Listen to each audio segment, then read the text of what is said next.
So here we are. We're gonna start. So now that I'm recording. 3, 2, 1.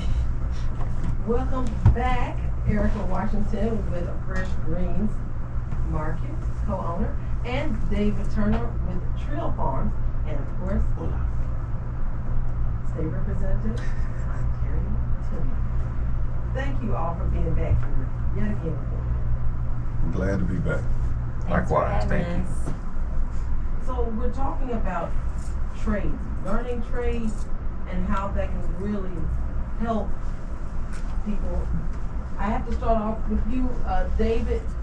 How can trade schools provide African American students in Montgomery with an alternative to careers outside the traditional 4-year school? I think it'd be highly beneficial. I've been seeing, and we just met a young dude, he's going straight to Trenton as opposed to like going to State or Bama or Troy or anything like that. But it's very beneficial because I have a whole lot of student loan debt, you know what I'm saying? It cuts down on that a lot. Like, or even if you were to go to a trade school and get like financial aid, you're able to pay that back very quicker than the person that did 4 years. But having a skill that someone cannot take from you and that you can further elaborate on in your life, that's gonna always be beneficial. Always gonna be beneficial, regardless of where you go.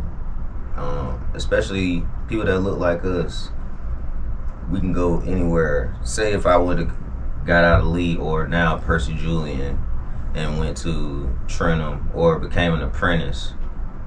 Apprenticeship, you got to take like 4 or 5 years. But say if I did that route, I've been 23 and I've been making close to 6 figures right then.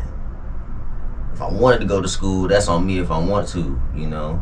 But I have some establishment in my life. I done build up some credit, and I'm also getting not just apprenticeship, but more so some mentorship in life too, because I work at a shoe repair shop. I told you that. I'm not just getting lessons on what to do as far as how to fix a shoe or running a business. I'm also getting life lessons. Mr. Johnson's 84. You can't take that away. That's literally feeding into you. Since I'm a farmer, that's literally the fertilizer to the growth of yourself right there, you know. And I would say ladies get into trades too. It's not just hair, but also we gotta let them know that these are scientists. You are scientists when you put new chemicals in somebody's hair and knowing exactly what you're doing. Or you're a scientist working as a plumber, an electrician. You're a scientist. We're just not saying that we're throwing that other thing on it trade, because I guess blue collar it's been looked down upon. But if we do, I've read articles, Erica sent me an article a few months ago, man, there are big companies, like big Fortune 500 companies, they're buying out the mom and pop guys for millions of dollars. So if you just put the work in, especially somebody now, 10 years, but they've put in definitely 20 plus years, you retire, now you gotta still watch over the business and help them do anything. They're just doing like the numbers and helping to scale up. But other than that, 20 years, you're a millionaire. Not to say that you can't be a millionaire while you're working into it, but work on that trade. There's nothing wrong with it. State Representative Tillman, what role do trade schools play in addressing the skills gap and creating job opportunities for African Americans? I think trades are essential. I really do, because you really have to kind of look at it based upon the person's preference and what they want to do as far as their career goes. When I was in school, we had shoe repair, we had auto mechanic, we had tailoring, we had different subjects and different trades that a lot of students went into. It's been a overall attack on unions and the so-called blue collar middle class, which has actually created the middle class and gave a lot of people upward mobility. This is one of the reasons why I'm big on unions. I think unions are important because they hold employers accountable. So when you don't have a union, now employer can just do whatever they want to do. They can pay you $3 an hour. They can pay you $2 over here. But with unions, you know, it's important to have them. So when you look at the skill, when you're looking at plumbing, when you're looking at welding, underwater welding, those type of jobs that people don't want to even know anything about. Culinary, you can come right out these, you know, become a chef. You can go to Lawson State. They got one of the best programs in the country. They do. And you can come out, be a chef at, you know, open your own restaurant, be a chef at this person's restaurant. It's just an overall attack on it. And I think that you should always give people an alternative, because some people may not want to go to a 4-year school. Some people may want to go and get this trade or an apprenticeship. Like you're saying, you're sitting there learning from a guy who's been doing this for 30 and 40 years. Whole life. You cannot beat that. You can't beat that because you're picking up institutional knowledge that he has acquired. Now you can pass it down to the next person and the next person and the next person. And that's really how it used to be. But it's an overall attack on the trades, and this is the reason why they started removing trades from school and started narrowing the trades down instead of having a vast number of trades. And isn't that what America was built on? Yes, the whole entire middle class. And you cannot have any type of movement in this country without a labor movement. You got to have a labor movement. You got to have unions. And in a union, everyone is treated the same. This is the whole purpose of it. But when you looking at the capitalistic system as a whole, they want to come in, they want to buy different companies, and they want to monopolize the whole entire industry. Instead of having those unions there who actually create the balance. Now you got to come to the table and you got to look at safe working conditions. You got to look at pay. It has to be done there. And guess what? Everyone in the union is treated the same. It doesn't matter if you're black, white. You are treated the same because you're a member of that union and you're receiving the same benefits, and we're working side by side. And I think this is what they want to eliminate, the solidarity among the people. And once the people wake up, now you're going to have a real problem. I hope so. I think they are. I think you're really kind of seeing it now, because look at the auto industry right now. It's going to be a detrimental effect with the tariffs and things of that nature, and people are already making concerns and crying out about it. Instead of people being honest about it, they're trying to be dismissive and downplay and say, well, it's going to hurt a little bit, but we'll get past it. No, it's not. This is going to be a detrimental effect among so many people, and when people wake up, it's going to be too late. And why do you think it's being downplayed? Because they know what's going to happen.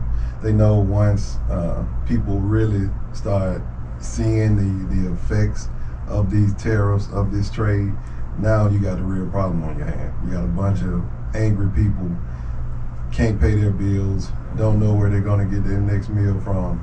Now how you going to deal with that? How you going to address that? So we're going to just say from the beginning that, hey, it's going to hurt a little bit.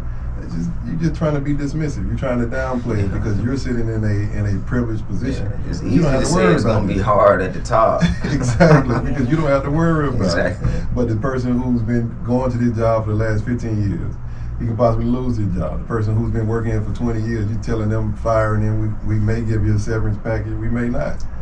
That's the reality of it, but you have to care about the people, and that's all of the people.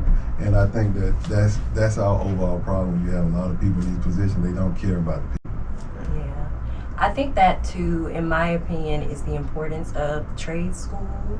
I wish when we were in high school that we had that, but I think one thing I realized in college is that we were missing tangible skills. We heard a lot about that in Going Greek. Like, what are your tangible skills? What are your tangible skills? But it's like, right, essential. Like, what can you do? And so as we see now as farmers, it's like, even in any part of work, people don't want to work. And so it's this whole, that's a mindset that has been just cultivated, and that's not real because everything requires work. Yes. But with a tangible skill, as young people, but even as like a 60-year-old, it's never too late to gain a tangible skill, because even now, especially now, as you're saying, like, people are not going to be able to pay their bills, and things are so expensive that everybody's going to have to do something a little different. And so if you have a tangible skill, then you can use that to supplement Subside, your job, or if you lose your job. I was just seeing on Reddit yesterday, a software engineer, you know, the jobs they said were safe. Their whole wing at the bank, they got laid off last week. Yes. And this man, he was in FANG, you know, the Facebook, the Googles, the Apples. He doesn't know what to do. No. And so it's like, okay, you can do many things, but AI, like, we are all under attack. So at the end of the day, we have, it's not criminalized. We have really looked down on trades. Yes. And a lot of people came up off that. Yes. And so as you're saying, like, private equity is taking over trades. Yes. Like plumbers, you know, it was this mom and pop shop. Now they're a multi-million-dollar business Yes. with multiple locations in multiple cities and states.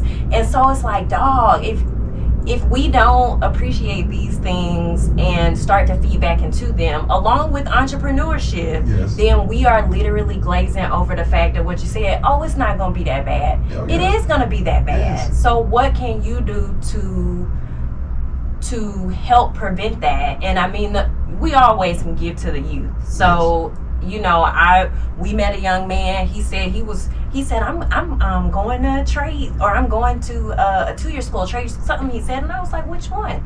He said, well, have you heard of Trill? I said, yes. Congratulations. One of my little cousins, she said, well, I'm gonna go to I'm gonna go to Trill first. I said, congratulations. Yes. If I could go back, Yes. it was so looked down on, but I would prefer to do that. I was a computer nerd. Like, I could have been doing all types of stuff, whereas it is a privilege. It was a privilege to go to 4-year school to do whatever, but I think that It's like, tangible skill gives you purpose, intention, and also puts your mind on something earlier versus coming out of school just like not knowing anything, being in a lot of debt, and just not prepared. Because I came out of school, I got my marketing degree, and I used it because I went in sales. So I was asking, was that a trade, or is, you know, because whether you work for someone or yourself, everybody needs to know how to sell. You got to know how to sell yourself. Yes, you do. If you want to get a job, if you got a lemonade stand, you need to know how to sell. So it's like, what are we doing to make sure we have these skills? But I think it's important for young folks. I think it's important for all of us now. Yes. And so I'm grateful to have had the thought in mind in 2020 to be thinking beyond, like, oh, I got this IT business.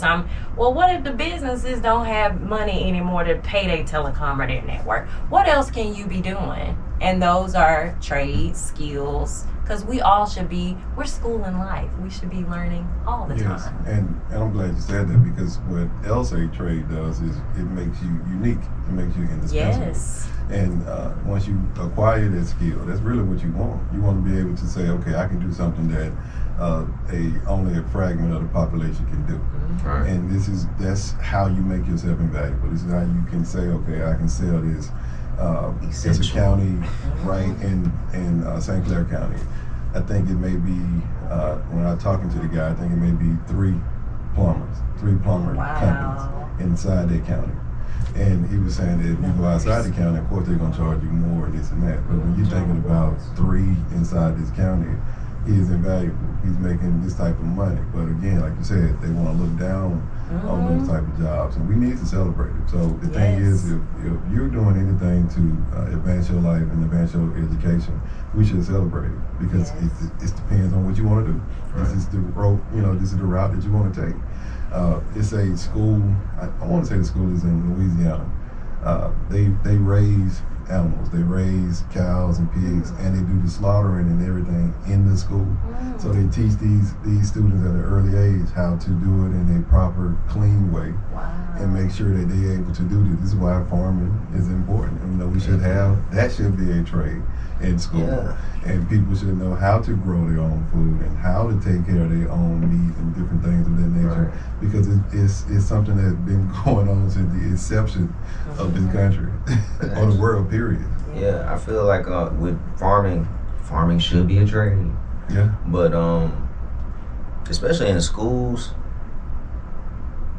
like kindergartners. Erica just went up to Forest Avenue and they were doing something, but I feel like kindergartners everywhere, the first thing that they should do, like with science class, is watch a bean plant grow. That's the easiest one to like get started and actually see the growth, and you can see the child get excited. That starts early. That's science. That's literally what's going on around us. A lot of kids, you ask a kid where the food comes from, they say the grocery store or McDonald's. They don't know that it comes from the ground. They don't know this, and that is scary, people. Hands-on, that's the other thing too, because monkey see, monkey do. Like hands-on learning is important, and I think that is the difference in the trade in college. It's a lot of like hypotheticals and like in theory. I always tell him if I ever was to teach a college class, the way you pass the class is, because it's business. I'm a business person. Make $1. We look at like tech startups and projections. It's slowing down. The money is kind of slowing down, but it's like you look at Uber as Uber successful. Uber not making a profit. If you try to go out as a black person, like sadly we gotta do more. Whereas they could get 100 million or 100 billion in private equity, we might get 2 million, and we gotta make that work. But the gauge of success shouldn't be we got this big app. It should be like I'm profitable. So it's like with real life, I could teach you all day how to do a thing. You got to get into it to doing it, and that's the best way to learn. I think that's missing in education, and I think if we added more of that, then students would be able to grasp things better. Like seeing a bean, like as a kid, that would have really impacted me, versus reading it in a book and doing. We have to learn, or it's better if we meet students where they are. I saw someone make a statement, an educator, about school attendance and it not making kids employable.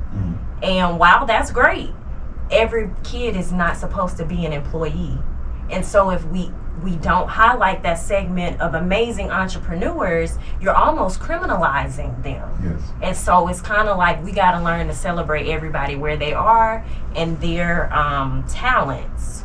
You work to your skills, I'm gonna work to mine. They shouldn't, it shouldn't be, I'm looking down on that. I think a lot of that, particularly in our community, is the reason why we struggle in ways when we don't have to. We should all play to our strengths, not force yourself to try to be strong in an area you're weak. Does it make sense? I saw something. I don't know if y'all remember Torre, light-skinned dude that used to be on BET. He been going viral on TikTok about black men not being in 4-year colleges as much. And I've been reading the comments. Now, a lot of us saying, hey, get a trade. But then there's a lot of black women or other people saying, hey, 4-year college is statistically showing that you're going to get paid more and this and that. And I'm like, I don't think you're really seeing what is really happening, because we can get a 4-year degree, but my degree is sports and fitness management. It's basically a business degree with a sports focus. My professor and my advisor, Dr. Dixon at Troy, he told us in class it was sports finance. Hey, it might take 10, 15, maybe 20 years before you even get into a sports job. A lot of us start looking like, what am I in here for then? What am I doing? And I still stuck it out and did it, but it's like, hey, if I had the skill, like, well, I know I'm gonna get the welding going on top of me doing this, because this is the dream, but this is like the reality. There's nothing wrong with mixing your dream and reality at a time. This is just multiple streams. And if it takes 7 streams to be a millionaire, having that tangible, essential one, that's a strong foundation. We trying to build on solid rock. Not saying that what the book say. So some tangibility and a reality, you can still dream on that, because it's easier to jump off of. Yeah, that's why I think it should just be a balance. It's Great what balance. you want. It's what you want to do with your life, because in order to become a doctor, you have to have the schooling. You have to have that long education. So it's whatever you want to do, but like you said, we should just celebrate all of it, and that's really what help better if we just say, hey, congratulations on being this. You know, hey, that's a good thing, because this is the whole focus on the community. I should be able to go down the road and go to this tailor.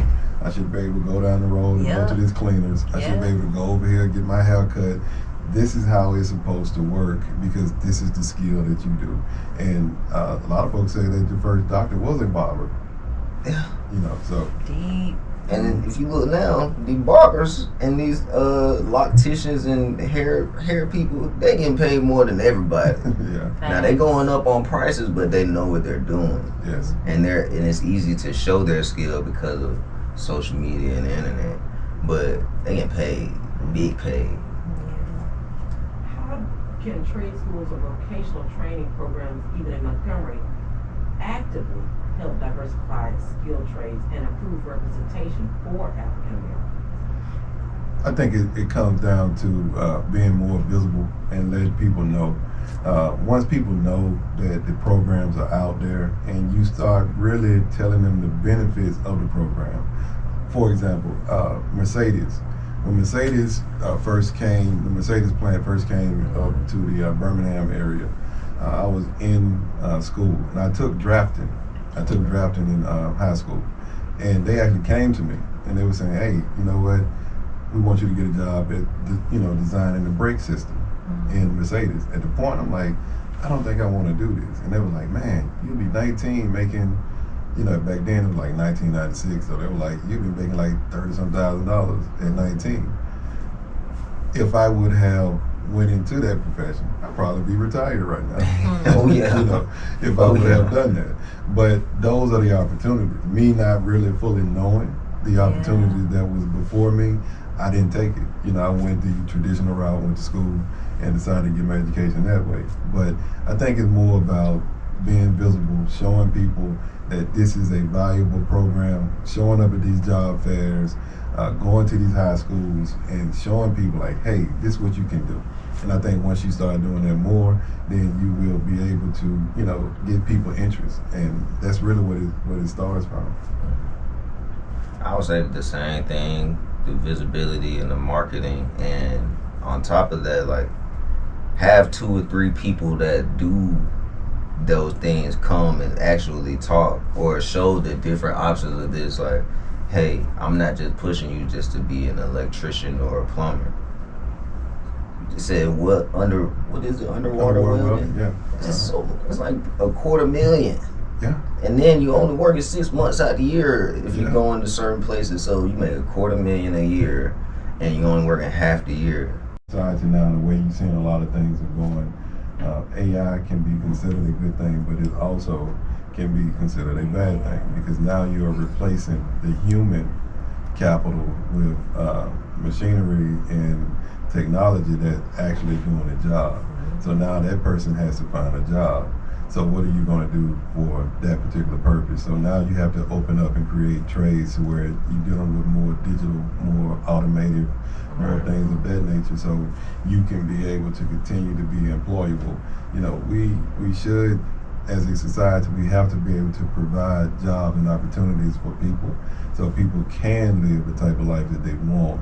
And it shouldn't be about upward mobility for the most part, but some people are satisfied and happy with whatever the situation may be. So you have to return back to the basics and how we got here.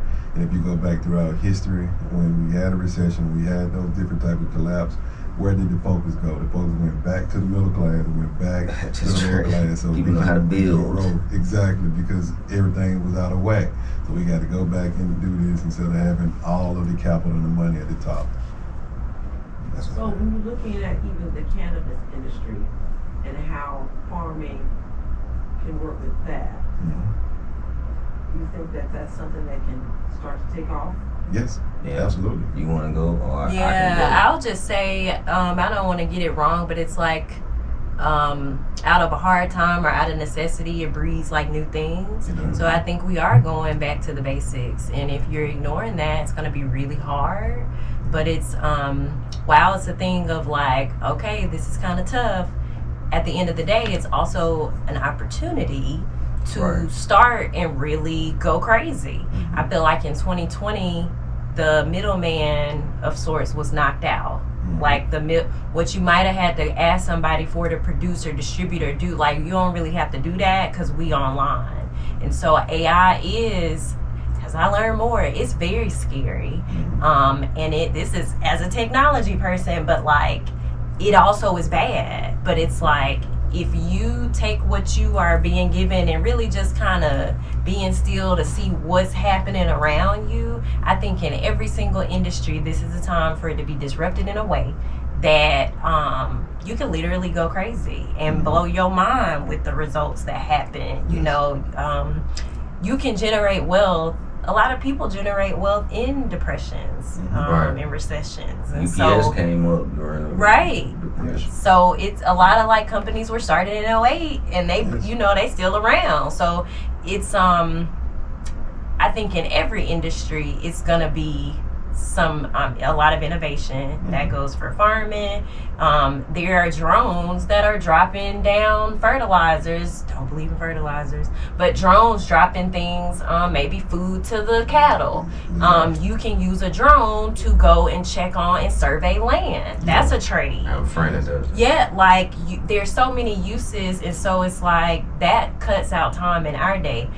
As irrigation, as we're hoping to get set up this year, automated irrigation can save us so much time because we could be here controlling the water at the farm. Yeah. And so as it goes to cannabis and planting and surveying, even as just things open up, I was telling him yesterday, I saw cannabis on the Farmer's Almanac calendar for the first time. And it might have been on there, but for some reason I saw it last night and I was like, okay. Yes. So in every industry, this is a great opportunity for new things to pop up for those that are keeping their eyes open for opportunity and not just like doomed and gloomed by what's going on with the whole country. The show, basically. Yeah, and I believe that cannabis should be legally on the federal level across the board. And same thing on the state level here in Alabama. It should be because it does provide different opportunities to actually create businesses and be an entrepreneur once you're doing that, because you got a lot of different elements, not just from the grower to the person that's delivering it, to the person that's selling it. There's a lot of different ways to actually make money. And technology is supposed to make things better. It's supposed to make things advance, but you still can't eliminate the human capital behind it. Right. And that's where we're heading, and we just cannot do that, because what are these people going to do? They're still going to be here. So what are they going to do? You still got to eat, you still got bills to pay, you still got to do all of these different things. So what are you going to do?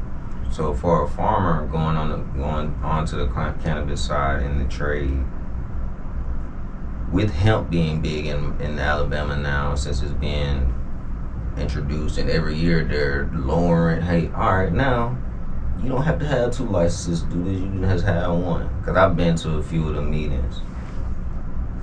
Hempcrete, look up Hempcrete. You can use the hemp herd, that's like the staff of the plant, chop it down, mix it with lime and water, gotta get a good amount of it, and make a block that's like a brick, and it's inflammable, and it's better for your breathing. That now you just not growing a plant, now you're in the construction industry. Now we all know hemp and CBD. Now you can get into the medical thing if you're growing. Like, shout out to Daddy's Henry. I went out to their farm in Coy, Alabama. The sticks. They only had 2 acres of plants growing, but this man showed me a bottle. It wasn't that big. I think it was like 1,000 milliliters. The whole bottle itself was like $1,000. I was just like, all right, what am I doing wrong? You know what I'm saying? So you can really tap into it. Like, you got to have the skill and you got to be able to sell. But you can definitely get into it as a farmer. You just have to be creative. You have to do your due diligence and the research, and you got to put the work in. As they said that at Daddy's Henry, you're gonna fail, because they failed several times, but they're not feeling too bad now because it's a family business, but they got a store in Birmingham and they had the land and their family land in Coy, and they're doing it big. But you can do a lot of things. Hemp in America, like before 1930s, because there was like a law that they passed that they didn't want hemp grown nationwide. Everything was made out of hemp. Rope was made out of hemp. Clothing made out of hemp, and it's actually stronger than what we have and what we're wearing now. But I'm really into the hempcrete because I'm like, oh, I want to. Most of the castles, like in France, that are 700, 900 years old, are made of similar construction of the hempcrete. I'm like, yeah, I want to have a house that's gonna last. And to your point about failure is a necessary step to success. Yes. I think this society nowadays, they want to avoid failure. You have to fail. That's the only way you're going to get better. And for some reason, they look down on it. Oh man, I'm going to fail. No, man, you just made a mistake. Get up, get back at it, figure out another way to do it. But now, the moment I run into this brick wall, I just go home. No, man, that's not how you're supposed to do it. You're supposed to continue to grind because it's about the journey. Yes, it's the process. You have to fall in love with the process, and then you can reap the reward later. But you have to fall in love with the process. I went to law school at night. You know, we had evening classes. I was teaching in the daytime, and I went to school at night. Every day, Monday through Thursday, studying on the weekend, the summer, fall, and spring. I didn't want to do that all the time, but I knew what I wanted to do. So, didn't make any excuses, just do it. Yeah. If you fail, get back up, keep doing it again until you reach the success level that you want. Nice. And on that note, we're going to come to a closing remarks from you, Miss Erica and David. I would just say, leaning off of that, like, because that's something we kind of learned in school, like, don't mess up. You can't mess up. But it's like we should be failing faster because that gets us closer to our destination and doing more of trusting the process so that we aren't just looking for the destination, because there are a lot of things you pick up and learn on the journey. And so I would just say, you know, for us all to lean into our entrepreneurial spirits, and the skills that we have, that we've gained over the years that we might not think are important, but that are, or check out a local trade school. There are a lot of free classes. Like, I wanted to sign up for a skid steer class just to learn, you know, totally free. I think offered through Trenum or the Central Alabama Technical School. I don't want to mess up the thing, but check that out. Or you might want to go enroll for a full program for a few years, just so that you make yourself more marketable. Because in these times, we want to be proactive, not reactive in this economy. And what's the worst that can happen? You get some money, or you spend some time. And so it's like, just investing. This is a great time to be investing in yourself, and we have a lot of local avenues to do so if we lean on them. Trade. Today I'm going to start working on this lady's garden in her backyard. What I'm trading is my time and my skill, and what she's trading me back is some money. Trade. Just put your skill and your imagination together. I watch it every day when I see Mr. Johnson working. Sometimes the shoe can be messed up to a point. Now I'm not gonna say the words he'll say, but he's like, yeah, this is really messed up. Like, okay, and then he'll come up with a thought, and he might put it down for a week, get back to it, and then it's gonna be back to new or better than it was. As Erica said, it's gonna bring some entrepreneurial essence into you, but especially to the youth, love the youth. Just explore and look at some things and see what you might be interested in. It's culinary school, plumbing, welding, electrician, as opposed to what Trenum offers. They offer a lot of different things.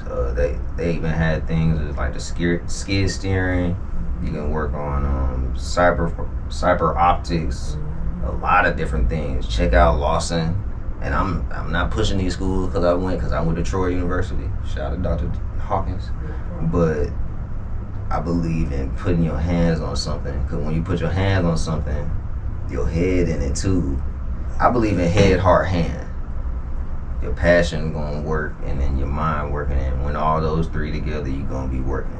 Yeah, and I agree with both of you guys, and I think that it's about finding that balance in what you really want to do, and like you said, finding out what you want to do, the interests that you may have, and also I think having these conversations, like having a radio station like 90.7 with Ms. Hogan, wanting to have this conversation, I think it's important, and this is the reason why stations like this are critical. And this is the reason why we need more of this, because it's important and it goes out to the community at large. And we're having a real conversation and dialogue. I like coming here doing these conversations with you guys because I think it resonates and I think it's relevant. I think what we have to do is stop, with all of this highbrow stuff most of the time and just talk to the people.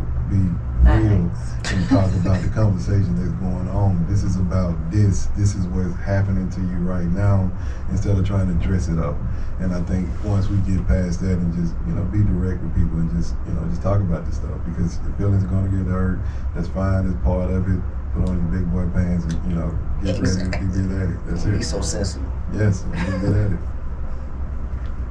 Well, thank you all today. Thank you, Erica Washington, the co-owner of Fresh Springs Market, David Turner with Trill Farms, and State Representative Ontario Tillman. Thank you all.